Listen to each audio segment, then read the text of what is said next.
ఇది పోయినసారి 105 నియోజకవర్గాలలో డిపాజిట్లు రాలేదు బీజేపీకి. ఈసారి ఇంకో 5 పెరుగుతాయని వాళ్ళే అంటున్నారు. 110 సీట్లలో డిపాజిట్లు రాని పార్టీ బలహీన వర్గాలకు సంబంధించిన వ్యక్తిని ముఖ్యమంత్రిని చేస్తా అని ప్రకటించడం అంటే బలహీన వర్గాలను అవమానించడమే.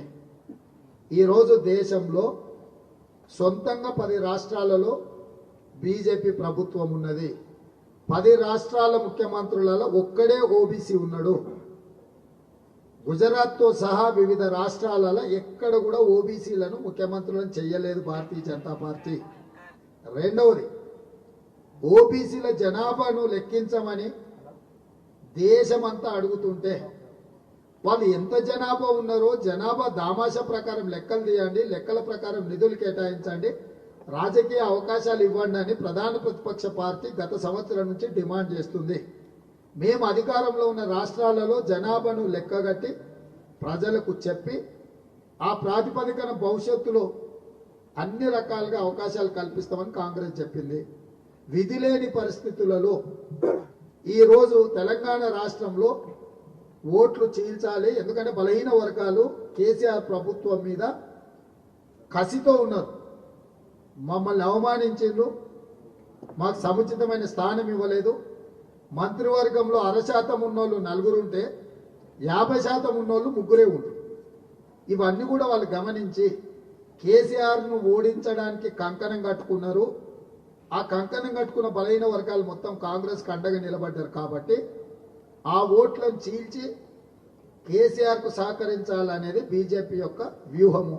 రెండవది, ఏబిసిడి కేటగరైజేషన్ మీద అదే పరేడ్ గ్రౌండ్లో అదే కృష్ణమాదిగా అదే కిషన్ రెడ్డి గారు రాష్ట్ర పార్టీ అధ్యక్షుడిగా ఉన్నప్పుడు భారీ బహిరంగ సమావేశాన్ని ఏర్పాటు చేసి నేను ప్రత్యక్ష సాక్షి. వెంకయ్య నాయుడు గారు కేంద్ర మంత్రిగా నరేంద్ర మోడీ ప్రతినిధికి వచ్చి 100 రోజుల్లో ఈ సమస్యకు పరిష్కారం చూపిస్తామని చెప్పిండు. 8 ఏళ్ళు దాటింది. వెంకయ్య నాయుడు గారు ఉద్యోగం పోయింది, కానీ ఏబిసిడి వర్గీకరణ మీద ప్రభుత్వము ఎలాంటి ప్రణాళిక చేపట్టలేదు. అందుకే మా మల్లికార్జున్ ఖర్గే గారు కాంగ్రెస్ పార్టీ అధ్యక్షుడు, అదేవిధంగా రాజ్యసభలో ప్రధాన ప్రతిపక్ష నాయకుడు, రేపు డిసెంబర్ 4 నుంచి సమావేశాలు ఉన్నాయి కాబట్టి ఇప్పుడే ఆర్డినెన్స్ ఇవ్వండి, తర్వాత పార్లమెంట్లో బిల్లు ఆమోదం పరుచుకుందాం, మేము సంపూర్ణంగా మద్దతు ఇస్తామని చెప్పారు. ఇక అడ్డేమున్నది? పాలకపక్షం ప్రతిపక్షం ఒక విషయంలో ఏకాభిప్రాయం రావడమే చాలా అరుదు. మాదిగా ఉపకులాల వర్గీకరణ కోసము పాలకపక్షం సిద్ధంగా ఉందని వాళ్ళు చెప్తున్నారు. సంపూర్ణంగా మద్దతు ఇస్తాం, చర్చనే అవసరం లేకుండా ఆమోదిద్దాం, ఇప్పుడు ఆర్డినెన్స్ ఇవ్వండి, రేపు 4 తారీఖు నాడు బిల్లు పెట్టండి, మేము మద్దతు ఇస్తామన్నాం. ఎందుకు భారతీయ జనతా పార్టీ అటువైపు వెళ్తలేదు?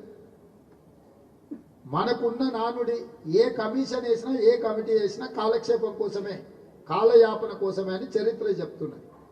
ఎన్నికల ముందు ఇప్పుడు కమిటీ వేస్తే ఆ కమిటీ ఎన్ని రోజుల్లో నివేదిక ఇవ్వాలి? ఏమన్నా పెట్టిండా? టర్మ్స్ అండ్ కండిషన్స్ ఏమన్నా పెట్టిండా? ఆ కమిటీకి ఎవరు బాధ్యత వహిస్తారో పెట్టిండా?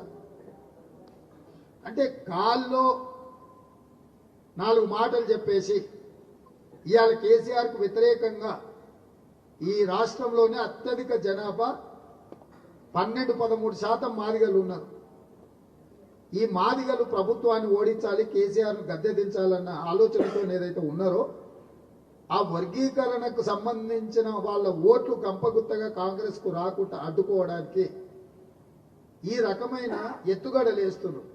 కాకపోతే వాళ్ళు కూడా ఇవాళ చదువుకున్నారు, డాక్టర్లు, లాయర్లు, ఇంజనీర్లు, ఐఏఎస్లు అయినారు. వాళ్ళు ఎవరేమి వీళ్ళు చెప్పే గాల్లో మాటలు నమ్మరు, చేతల గురించి చూస్తారు.